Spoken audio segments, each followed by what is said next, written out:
এই সংসারে সব থেকে বেশি কঠিন কাজ কোনটা?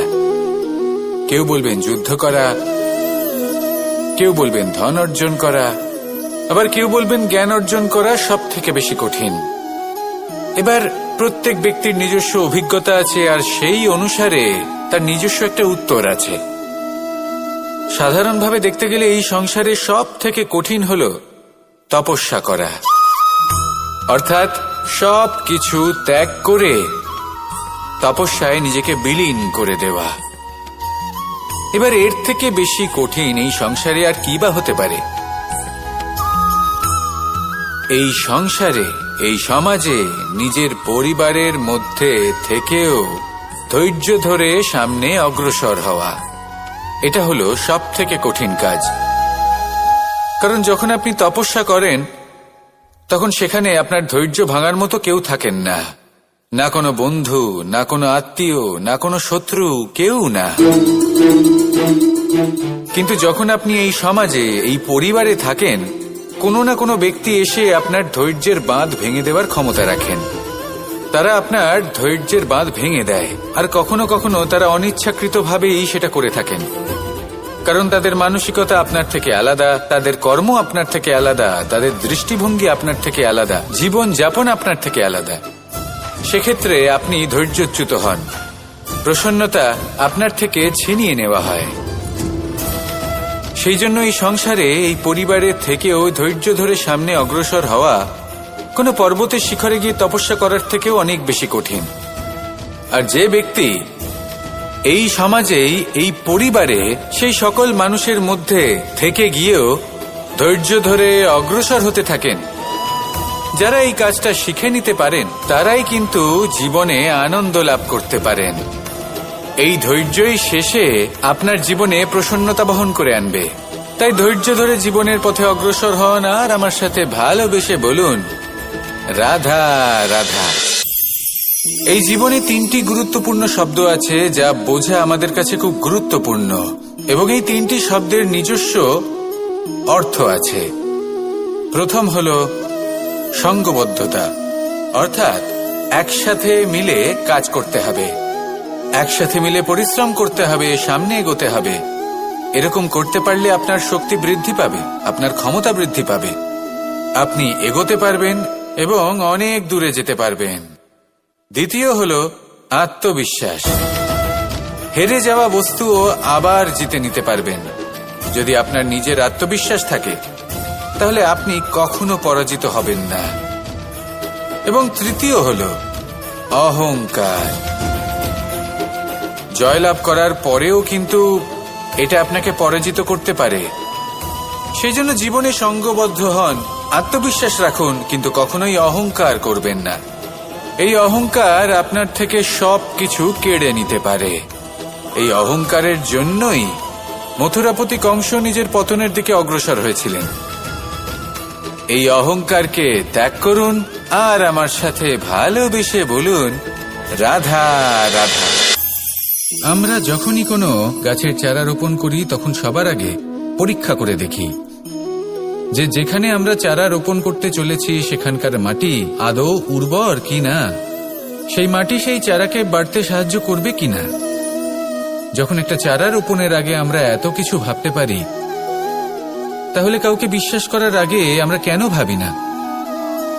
জীবনে কখনো এই বিশ্বাসরূপী চারা কোথাও রোপণ করার আগে বোঝার চেষ্টা করুন যে যার ওপর আপনি বিশ্বাস করতে চলেছেন সে কি আদৌ আপনার বিশ্বাসের যোগ্য কি না। ভেবে দেখুন সেই ব্যক্তি ভবিষ্যতে গিয়ে আপনার বিশ্বাস ভাঙতে পারে কিনা।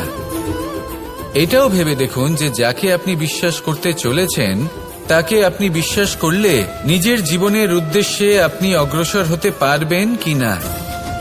আর তার জন্য প্রয়োজন সঠিক সিদ্ধান্ত, পরখ করা, কোনটা উচিত কোনটা অনুচিত সেটা বোঝা। আর তাতে কিন্তু আপনি সন্দেহবাতিক হবেন না, তাতে আপনি আরো নিপুণ হয়ে উঠবেন। তাই যদি আপনি নিপুণ হয়ে উঠতে চান তাহলে বোঝার চেষ্টা করুন, পরখ করে দেখুন, কোনটা উচিত কোনটা অনুচিত বুঝুন। আর বিশ্বাস তখনই করুন যখন আপনি 100% নিশ্চিত হবেন যে সে বিশ্বাসের যোগ্য। আসুন আমার সাথে ভালোবেসে বলুন, রাধা রাধা। রাধা কখনো কখনো আমার জন্য বড়ই সুগন্ধি আতর নিয়ে আসে, পারিজাত ফুলের মালা নিয়ে আসে আমার প্রসাধন করবে বলে, এবং আমার সব থেকে বেশি প্রিয় মাখন নিজে হাতে বানিয়ে আনে আমাকে নিজে হাতে খাইয়ে দেবে বলে, সবকিছু আমাকে প্রসন্ন করবে বলে। কিন্তু আপনি কখনো ভেবেছেন যে এই আতর কিভাবে বানানো হয়? সহস্র ফুলের পাপড়ি একসাথে পিষে নিতে হয়, তারপরে তার থেকে যে রস নিঃসৃত হয় সেই রস দ্বারাই আতর তৈরি হয়। অনেক সংখ্যক ফুলকে অসীম যন্ত্রণা ভোগ করতে হয়, তবে তারা আমার প্রসাধন সামগ্রী হয়ে উঠতে পারে। দুধ থেকে মাখন তৈরি করার জন্য কতটা পরিমাণ মন্থন সহ্য করতে হয় সেটা আপনি জানেন। ঠিক সেই রকমই হলো আমাদের জীবনও। বিপদও আসে, কঠিন পরিস্থিতিও আসে, এর সম্মুখীন হতে শিখুন। মনে রাখবেন, আপনি হলেন সেই দুধ যাকে মন্থন সহ্য করতে হবে মাখন হয়ে ওঠার জন্য। মনে রাখবেন, আপনি হলেন সেই ফুলের মতন যাদের পিষ্ট হতে হবে সুগন্ধি আতর হয়ে ওঠার জন্য, যাকে এই সংসার পছন্দ করে। কখনো কখনো জীবনে আপনার সাথে খারাপ শুধুমাত্র এই কারণে ঘটে যাতে আপনার শ্রেষ্ঠ রূপ এই সংসারের সামনে আসতে পারে। শুধুমাত্র কঠিন পরিস্থিতি এবং বিপদকে একটা সুযোগ হিসেবে দেখার চেষ্টা করুন। আপনার জন্য এই সংসার বদলে যাবে, সংসারকে দেখার দৃষ্টিভঙ্গি পাল্টে যাবে, আপনার ভাগ্য পাল্টে যাবে, আর এই মন প্রসন্ন হয়ে বলবে, রাধা রাধা। পাশা নামক এই খেলাটি আপনারা নিশ্চয়ই খেলেছেন, না খেলে থাকলে দেখেছেন, আর যদি দেখেও না থাকেন তাহলে নিশ্চিত রূপে শুনেছেন। মহাভারতের এই মহাযুদ্ধ কোথাও না কোথাও এই পাশা নামক খেলার কারণে হয়েছিল। পাশার এই বিচিত্র খেলা, দান, এইসবের কারণে কেউ নিজের মাথায় রাজ মুকুট পরিধান করেছিলেন, আবার সেখানে পরাজিত হওয়ার জন্য কাউকে বনবাসও ভোগ করতে হয়েছিল। কিন্তু এই খেলা সমাপ্ত হওয়ার পরে সমস্ত ঘুঁটি আর এই পাশার ছক একই পুটলিতে স্থান পেল। এটাই হলো আমাদের জীবন। এই সংসারে আমরা জয় পরাজয়ের বিষয়ে এতটাই ভাবি, এত চিন্তা করি যে এই জীবনের খেলার আনন্দটাই উপভোগ করতে পারি না। আর অবশেষে কি হয়? কেউ জয়ী হন, কেউ পরাজিত হন, কিন্তু দুজনেই একই স্থানে পৌঁছে যান। প্রত্যেক ব্যক্তি মৃত্যুর পরে একটি নির্দিষ্ট স্থানেই পৌঁছতে বাধ্য, কিন্তু ততক্ষণ এই জীবন, এই খেলা, তার আনন্দ উপভোগ করুন। এই সংসারে সেই ব্যক্তি শ্রেষ্ঠ স্থানে পৌঁছতে পেরেছেন যিনি এই সংসারকে প্রকাশ প্রদান করেছেন, যিনি কখনো জয় পরাজয় এ বিষয়ে ভাবেননি, শুধু এই জীবনের খেলার আনন্দ উপভোগ করেছেন। এটাই আপনিও করুন, আর আমার সাথে ভালোবেসে বলুন, রাধা রাধা। প্রত্যেক মানুষ নিজের জীবনে দুঃখ অনুভব করেন। প্রত্যেকের দুঃখ আলাদা হতে পারে। কারোর মনে এই দুঃখ থাকে যে সে তার বাবা মায়ের সব ইচ্ছে পূরণ করতে পারেননি। কেউ এটা ভেবে দুঃখ পান যে সে চিরকাল সদাচার করেছেন, সৎকর্ম করেছেন, কিন্তু তাও তাকে দুরাচারী বলে মনে করা হয়। কেউ এটা ভেবেও দুঃখ পান যে তার সামনে যে ব্যক্তি রয়েছেন তার চোখে তিনি শত্রু হয়ে উঠেছেন বা দুষ্ট হয়ে উঠেছেন, যেখানে তিনি হয়তো কোনো অনুচিত কাজই করেননি। এবার এই সমস্ত বিষয় নিয়ে ভেবে নিজের ব্যক্তিত্ব নিয়ে সন্দেহ প্রকাশ করবেন না। যদি নিজের ব্যক্তিত্ব নিয়ে কোনো সন্দেহ থেকে থাকে তাহলে কর্ম সংক্রান্ত প্রশ্ন করুন যে আপনি যা করেছেন তাতে কি উচিত ছিল, কি অনুচিত ছিল। যেটা প্রয়োজন সেটা এটা বোঝার যে আপনার অন্তর্মন, আপনার বিবেক আপনাকে কি বলছে, আর আপনার অন্তর্মন আর আপনার বিবেক আপনাকে যেটা করতে বলবে শুধু সেটাই করুন। আর তারপরে এই সংসার কি বলবে, কি ভাববে সেসব নিয়ে ভাবতে যাবেন না, কারণ এই সংসার তো ঈশ্বরকেও প্রশ্ন করে থাকে, ঈশ্বরকেও দোষী মনে করে। কখনো কখনো যখন কোনো ঘটনা মানুষের ইচ্ছা অনুযায়ী ঘটে না, তখন মানুষ এটা বলে যে হে ঈশ্বর, আপনি আমার পাশে থাকলেন না, আপনি বড়ই কঠোর, এটা আপনার দোষ। যেখানে বেশিরভাগ সময় হয়তো সে নিজেই নিজের কর্মফল ভোগ করছে। আর কখনো কখনো ঈশ্বর হয়তো তার জন্য আরো ভালো কোনো পরিকল্পনা করে রেখেছেন, কিন্তু মানুষ সেটা বুঝতে পারে না। তাই দিনের শেষে যেটা প্রয়োজন সেটা হলো নিজের মনের কথা বুঝতে হবে। আপনার বিবেক কি বলছে শুধু সেটাই করুন আর সামনে এগোতে থাকুন। আমার সাথে ভালোবেসে বলুন, রাধা রাধা। পরিবর্তন, এটা হলো সৃষ্টির অমূল্য নিয়ম। এই সংসারে সবকিছু সময়ান্তরে পরিবর্তিত হয়, এই সময়ও পরিবর্তিত হয়। পরিবর্তন চিরকাল হয়ে এসেছে আর চিরকাল হতে থাকবে, কিন্তু এবার আমরা সেই পরিবর্তন কিভাবে লাভ করব যেটা আমাদের প্রয়োজন, যেটা আমরা চাই। আমরা জীবনে বিকাশ চাই। এই বিকাশ কিভাবে লাভ করতে পারি? এই প্রকৃতি কিন্তু আমাদের অত্যন্ত উত্তম উদাহরণ দিয়ে বুঝিয়েছে। একটি বিন্দুর উদাহরণ দিয়েছে যা ভবিষ্যতে একটা বিশাল নদীর আকার ধারণ করে। এটা কিভাবে হয়? মেঘ থেকে একটি বিন্দু ঝরে পড়ে সেই পর্বতের ওপর যেখানে হিম আছে। সেই হিমের সংস্পর্শে আসা মাত্র সেই বিন্দুর সাথে আরো বেশ কিছু বিন্দু যুক্ত হয়, তারপর তারা অগ্রসর হয়, আরো কিছু বিন্দু যুক্ত হয়, আস্তে আস্তে একটা ক্ষীণ ধারার রূপ ধারণ করে এবং সেটাই ভবিষ্যতে আরো এগোতে থাকে। অনেকটা যাওয়ার পর যখন অনেক সংখ্যক বিন্দু একসাথে যুক্ত হয় তখন সেটা বিশাল নদীর আকার ধারণ করে। এবার আমরা মানুষ বলে আমাদের সাথে এই নিয়মের অন্যথা হয় তা নয়। আমরাও এই প্রকৃতির অংশ, আমাদের ক্ষেত্রেও একই নিয়ম প্রযোজ্য। যখন পরিশ্রম করে অনেক সংখ্যক বিন্দু আমরা একত্রিত করব তখনই পরিবর্তনের নদী প্রবাহিত হবে। প্রয়োজন হল নিরন্তর পরিশ্রম করা এবং ধৈর্য ধরা। এটা করতে থাকুন, জীবনে সবকিছু লাভ করতে পারবেন, কারণ প্রকৃতি আমাদের এটাই শিখিয়েছে। আর আমরা এই ব্রহ্মরই একটি অংশ, যার দ্বারা এই ব্রহ্মাণ্ড নির্মিত। আসুন আমার সাথে ভালোবেসে বলুন, রাধা রাধা।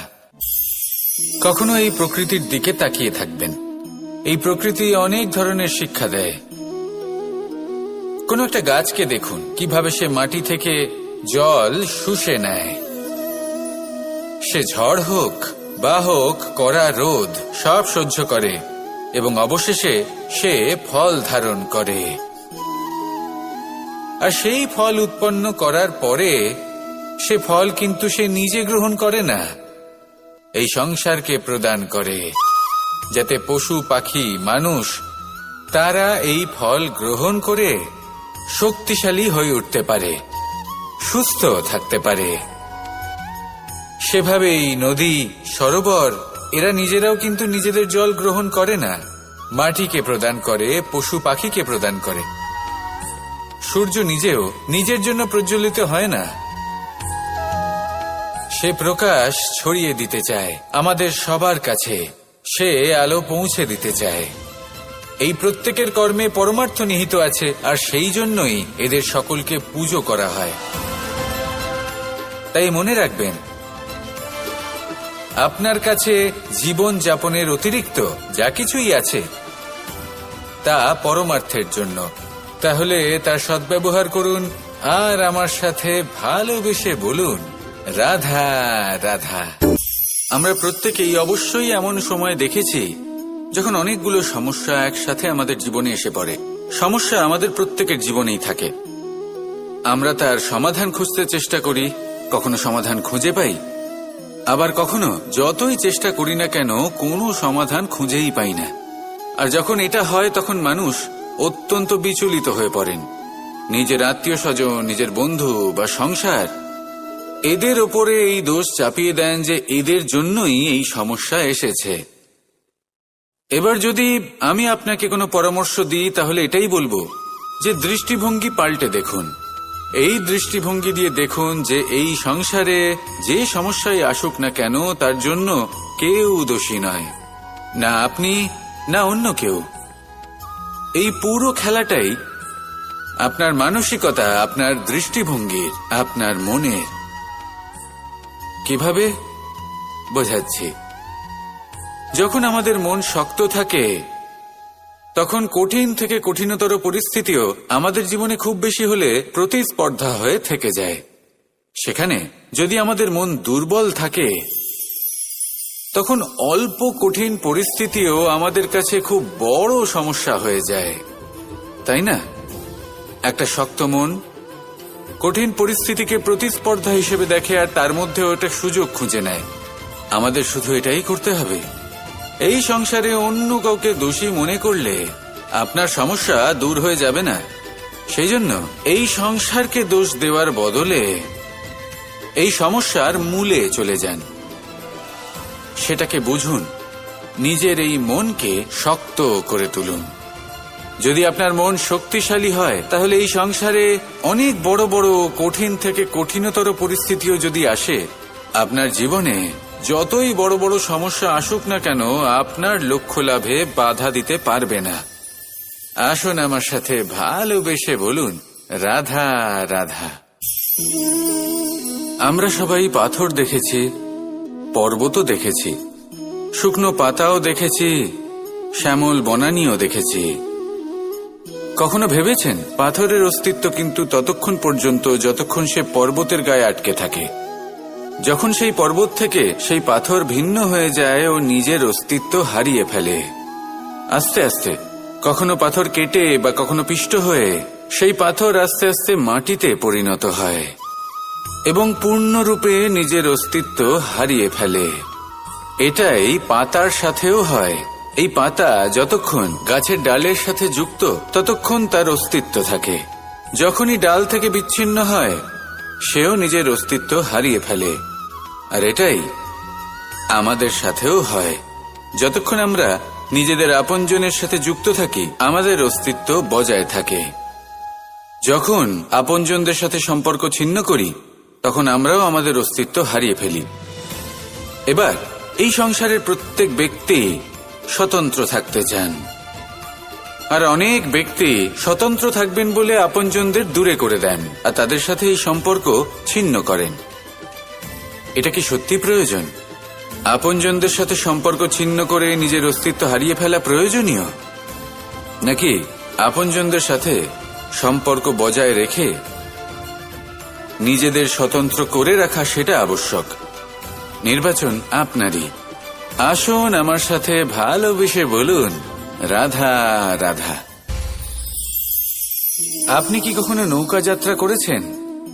করে না থাকলেও নিশ্চয়ই দেখেছেন যে এই জল যা নিজের অন্তরে সব কিছু সমাহিত করে নিতে পারে, এই নৌকা সেই জলের ওপরেই ভেসে থাকে। নদীর স্রোত কাটিয়ে সে সামনে অগ্রসর হয়। কিন্তু যদি এই নৌকায় কোনো ছিদ্র হয়, তাহলে কিন্তু সেই নৌকা ডুবে যাবে। আর এতে কোনো তফাৎ হবে না যে সেই ছিদ্র ছোট নাকি বড়, নৌকা ডুবে যাবে। এই ছিদ্র হলো আমাদের জীবনে আমাদের অপগুণ, আমাদের দোষ, আমাদের বিকার। কখনো এটা ভাববেন না যে এই দোষ খুবই ছোট, এতে কিছুই যাবে আসবে না। না, সেই ছোট দোষ, সেই ছোট বিকার যদি সেটাকে শুধরে না নেন, তাহলে সেটা আপনাকে আপনার পতনের দিকে নিয়ে যাবে। শেষ পর্যন্ত এটা আপনার উপর নির্ভরশীল যে আপনি কি চান। আপনার জীবনের এই নৌকা এভাবেই ডুবে যেতে দেখবেন, নাকি নিজেকে শুধরে নিয়ে সেই নৌকার সেই ছিদ্রটাকে ভরিয়ে তুলতে চাইবেন? নির্বাচন আপনার। আসুন আমার সাথে ভালোবেসে বলুন, রাধা রাধা। জল, জলই পৃথিবীতে বেঁচে থাকার জন্য আবশ্যক তো বটেই, কিন্তু এই জল আমাদের একটা অত্যন্ত গুরুত্বপূর্ণ শিক্ষা প্রদান করে। কখনো এই জলকে দেখেছেন? যে পরিস্থিতিতেই এই জল প্রবাহিত হোক না কেন, এর উপর যা কিছুই প্রভাব থাকুক না কেন, এর পথে যতই বাধা আসুক না কেন, তার মধ্যে থেকে ও নিজের পথ ঠিক বের করে নেয়, কিন্তু নিজের প্রবাহ থামতে দেয় না, ক্রমাগত অগ্রসর হতে থাকে। সেরকমই একটা শিক্ষা যেটা আমরা জল থেকে পেয়ে থাকি, তা হলো এটা: আমরা যখন জলের দিকে তাকাই তখন আমরা নিজের প্রতিবিম্ব দেখি, স্পষ্টভাবে দেখতে পাই। কিন্তু তখনই দেখতে পাই যখন এই জল শান্ত থাকে, স্থির থাকে। যদি এই জল অশান্ত হয়ে থাকে, স্থির না হয়, তাহলে আমরা এতে নিজের প্রতিবিম্ব দেখতে পাই না। এটাই আমাদের মনের সাথেও হয়ে থাকে। যখনই জীবনে কোনো সংকট আসে, যদি আমরা শান্ত মনে, স্থির মনে সিদ্ধান্ত নিই, তাহলে সেটা এমন একটা শীতল সিদ্ধান্ত হবে যেটা আমাদের ভবিষ্যৎকে একটা শ্রেষ্ঠ স্থানে নিয়ে যাবে। যদি এই মন অশান্ত হয়, বিচলিত হয়, পীড়িত হয়, দুঃখিত হয়ে থাকে, রুষ্ট হয়ে থাকে, তাহলে অনেক সময় আমরা এমন সিদ্ধান্ত নিই যেটা আমাদের জন্য অনুচিত প্রমাণিত হয়। যখন আপনি ক্রুদ্ধ ছিলেন বা দুঃখের বশে ছিলেন, তখন অনেক সময় হয়তো এমন সিদ্ধান্ত নিয়েছেন যেটার জন্য ভবিষ্যতে আপনি অনুশোচনা করেছেন। এবার দেখুন, এই আবেগগুলো থেকে আমরা পালাতে পারবো না, কিন্তু এই আবেগগুলো আপনার উপর কতটা প্রভাব ফেলবে সেটা আমরা অবশ্যই ঠিক করতে পারি। এই মনকে আমরা নিয়ন্ত্রণ করতে পারি। এটাই করুন, চিন্তা করুন, এই মনকে শান্ত রাখুন, স্থির হতে চেষ্টা করুন, আর তারপরে সিদ্ধান্ত নিন। আসুন আমার সাথে ভালোবেসে বলুন, রাধা রাধা। এই সংসারে ভৌতিক বস্তুরও নিয়তি আছে। যারাই এই সংসারে আসে বা উৎপন্ন হয়, তারা কিছুমাত্র সময় পর্যন্তই এখানে থাকতে পারে, আর তারপরে সেও লুপ্ত হয়ে যায়, অর্থাৎ সে নিজেও এই পঞ্চমহাভূতে সমাহিত হয়ে যায়। আমাদের সাথেও ঠিক এটাই হয়। সেই জন্যই ঈশ্বর দ্বারা প্রদত্ত এই উপহারের বিষয়ে ভাবুন, এই জীবনের বিষয়ে ভাবুন। ঠিক যেমন বিশ্বাস ভঙ্গ হলে কোনো ব্যক্তি আমাদের কাছে অপরিচিত হয়ে যান, ঠিক সেরকমই শেষ নিঃশ্বাস ত্যাগের পর এই শরীরও আমাদের কাছে পরই হয়ে যায়। তাই এই শরীর থাকাকালীন শ্রেষ্ঠভাবে একে সদ্ব্যবহার করুন, এই জীবনে শ্রেষ্ঠ কর্ম করুন। আর এই জীবনকে শ্রেষ্ঠভাবে যাপন করার জন্য কিছু কথা বোঝা প্রয়োজনীয়। যদি আপনি কারোর প্রশংসা করেন, তাহলে পূর্ণ হৃদয় দিয়ে করুন। যদি আপনি হস্তক্ষেপ করে থাকেন, তাহলে মস্তিষ্ক দ্বারা করুন। যদি আপনি সমীক্ষা করেন, তাহলে বিবেক দ্বারা করুন। যদি আপনি ধন অর্জন করতে চান, তাহলে নীতি অনুসারে চলুন। যদি জীবনযাপন করতে চান, তাহলে রীতি মেনে করুন। আর যদি ঈশ্বরের ভজন করতে চান, তাহলে ভক্তিভাব নিয়ে করুন। শুধু এই কথা মনে রাখবেন যে আপনার এই জীবন কিন্তু অনিশ্চিত কাল পর্যন্তই আছে। কতক্ষণ আছে সেটা কেউ জানে না। তাই কিছু মুহূর্ত যেটা যাপন করতে আমরা এখানে এসেছি, সেখানে ক্রোধ, অহংকার, ঈর্ষা, এইসব আবেগের কি গুরুত্ব বলুন তো? এগুলো ত্যাগ করুন। মানুষকে ক্ষমা করতে শিখুন, আস্তে আস্তে বিশ্বাস করতে শিখুন। এই সংসারে নিঃস্বার্থভাবে প্রেম করতে শিখুন, আর সবার মধ্যে আনন্দ বিতরণ করুন। তাই এই সব গুণ যদি আপনি আত্মসাৎ করতে পারেন, তাহলে আপনার জীবনে শুধু আনন্দ এবং আনন্দই বিরাজমান হবে। আসুন আমার সাথে ভালোবেসে বলুন, রাধা রাধা, রাধা রাধা, রাধা রাধা,